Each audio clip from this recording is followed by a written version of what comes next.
One of the most challenging things as an agency leader is forecasting.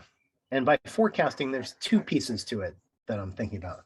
One is revenue, and the other is capacity. In capacity, I mean, how many people do you have available to do the work? Because you can't grow your revenue if you don't have capacity.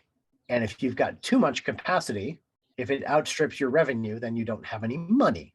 So we need to think about how to forecast sales and how to forecast capacity. Let's put capacity aside for another day because that's complex. I'm going to make it really easy for you to forecast revenue. We need to split this up into two things: existing business and new business. So existing business, every month, I want you to look at your existing clients and mark them as green, yellow, or red.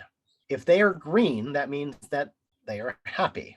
If they are yellow, it doesn't mean that they're unhappy, but it means that things are not going as smoothly as you would like them to be. And red means that they're unhappy. Now, the next piece here is crucial because it's going to make you wig out. Take your existing revenue from this month, and we're going to project it out to next month.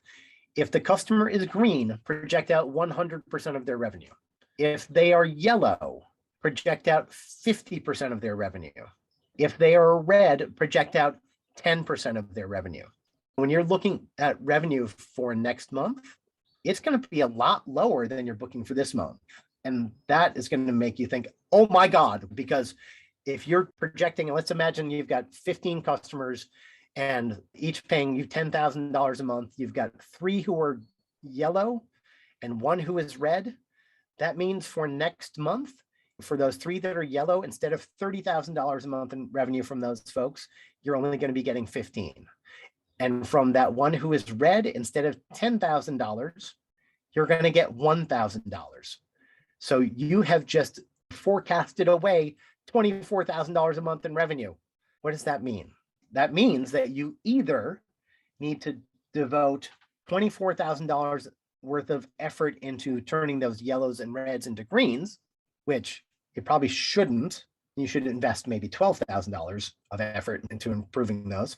But you also really want to know, like, holy moly, there's a possibility that we've got a $24,000 hole next month.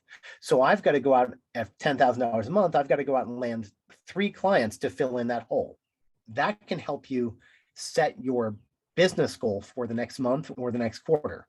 Now, when we talk about forecasting new business, lots of folks think that if I have a conversation with somebody, I want to make them an offer and I'm going to offer them $10,000.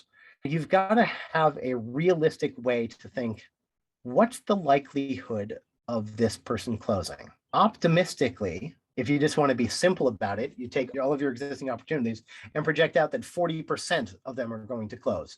That would be an awesome close rate, but it also means let's imagine we had 10 people in the pipeline at $10,000 a month. That's $100,000 in revenue. You should project out that only 40 of that's going to close. But that's probably too optimistic because of 10 folks in your pipeline, there's probably 1 who's ready to buy now.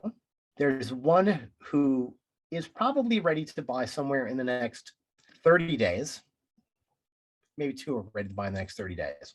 So that's 3 folks that are going to close in the next 30 days. That means that 7 out of those 10 are going to close sometime in the future if they close at all. When you're managing your pipeline, be super pessimistic because you want to know, if I've got these 10 folks and only 1 of them I'm confident is going to close now, well, that means I need to get 20 people into my pipeline. You really need to constantly smash down your expectations of new business. Really try to manage your optimism and think about it critically. There's this old adage that at any given time, only 3% of the potential customers in the market are in the buying zone. If you want to think about that from your perspective, let's just call it 10%. Just imagine that only 10% of the new business you're looking at is going to close. That's going to be much closer than if you're projecting out 80%. When we are managing these 2 things, projecting out that you're going to lose a bunch of existing revenue and very little of your pipeline is going to close, that is going to ensure that you are aggressively trying to grow and stabilize your business. Because what happens is, especially when your monthly revenue is okay, you might get a little complacent. And that's why I want to shock you with this green, yellow, red paradigm. And I want to shock you by thinking only 1 out of 10 people are going to close.